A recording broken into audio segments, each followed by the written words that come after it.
weather's like where you live, but here in Northwest Indiana, it is extremely hot out this week. So I'm really excited to get into the kitchen and test out some new Crockpot recipes.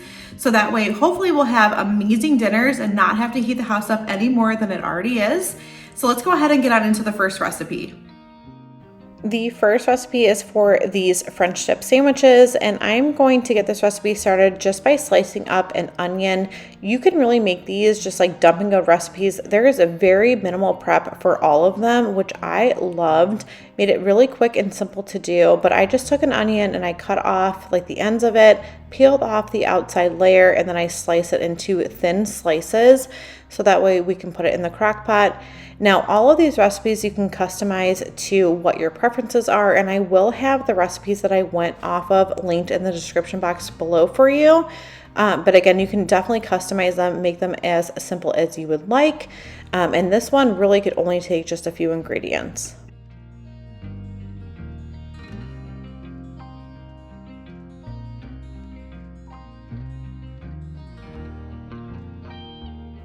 So I started out by placing my roast into my crock pot. You can use any cut of meat here because you're cooking it low and slow, so it's going to get really tender. And then I just went ahead and seasoned mine with a little bit of garlic powder instead of cutting up some fresh garlic. And then to that, I'm going to pour over a packet of the French onion soup mix. And then we're going to place those onions over top. And then the recipe calls for beef broth or beef stock. And I always like to use the better than bouillon. So I'm going to add in the equivalent amount of water and then the amount of the better than bouillon paste into that. And then I cooked this on low heat for about 8 hours. I think it said that you can cook it anywhere from 8 to 10, but you'll know when it's finished when it just kind of falls apart and is very tender. After about 6 hours, I decided to test the tenderness of the meat. So I just went ahead and put my tongs in there to see how it fell apart, and it was not falling apart as easily as it should. So I knew that it needed a couple more hours. So I went ahead and covered it back up, let it cook on low for another couple hours, and then it was completely finished and falling apart. And you can absolutely eat this on its own, but we're turning these into French dip sandwiches that were absolutely amazing, and I highly recommend this recipe because we love them. We had so many leftovers. It's just my husband and I, so depending on the size of your family, that will change how many servings you get based on the size of the roast that you have going into the crock pot. But we had a ton of leftovers of this, and it was so delicious. Highly, highly, highly recommend this recipe.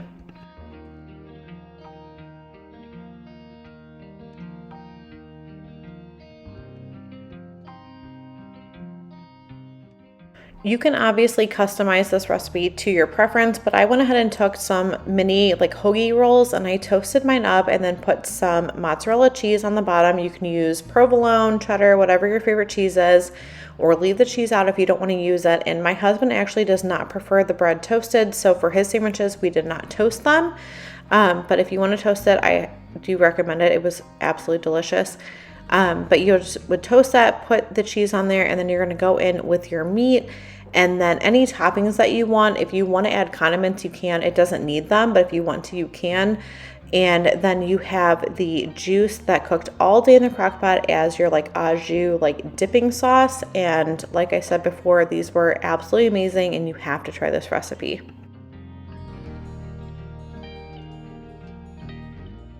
If you thought the first recipe was easy, this recipe for shredded chicken tacos could not be any simpler, and it is absolutely amazing. It takes 3 ingredients, and it is definitely a dump and go recipe. You're just going to start out by placing your chicken breast into the bottom of your crock pot, and then use whatever your favorite taco seasoning is. I'm just using this package here, and I did half the seasoning, and then you're going to go in with some frozen peppers and onions, and then pour that over top. And now you adjust the amount that you use based on the size of your family, obviously, or how much you're wanting to make. And then on top of the vegetables, I put the other half of the taco packet seasoning. And then this just cooked on low heat for about 3.5 hours for us.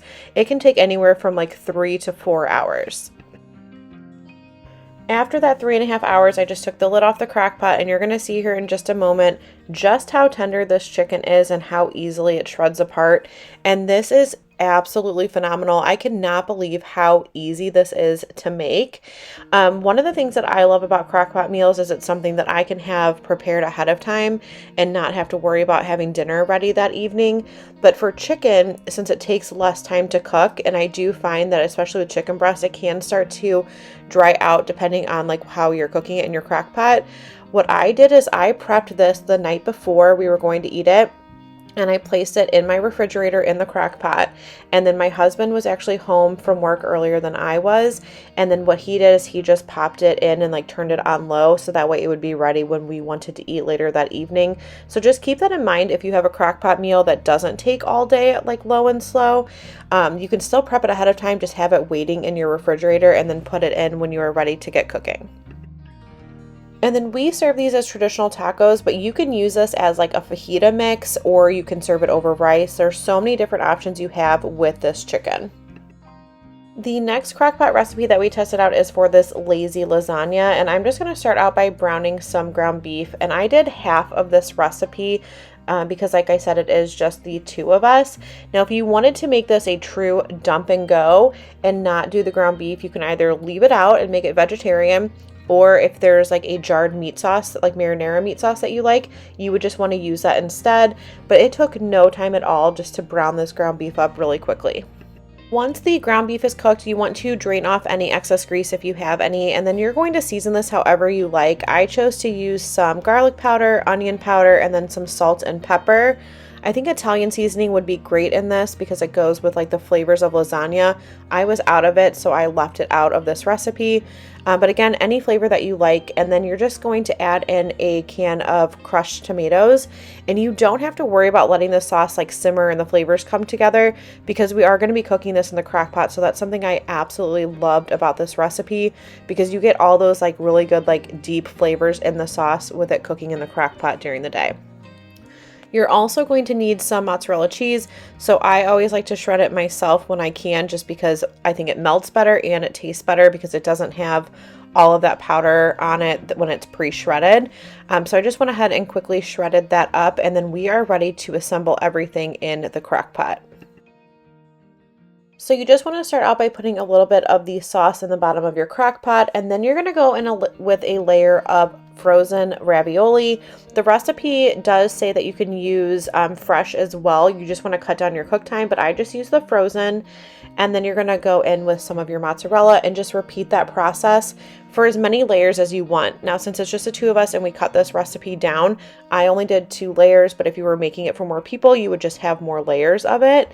And then you just want to make sure that you end with the sauce on the top, and then you'll do like your final topping of cheese on top of that sauce. But you just don't want your top layer basically just to be the ravioli, because you need that sauce to help cook it properly. And then for the final layer of cheese, I did the mozzarella, and then I also did a sprinkle of Parmesan. And then I cooked this on a low heat for about 3.5 hours. Recipe says 3 to 4 hours until it was finished. And this was absolutely amazing. A perfect, budget-friendly, and quick way to do a lazy lasagna.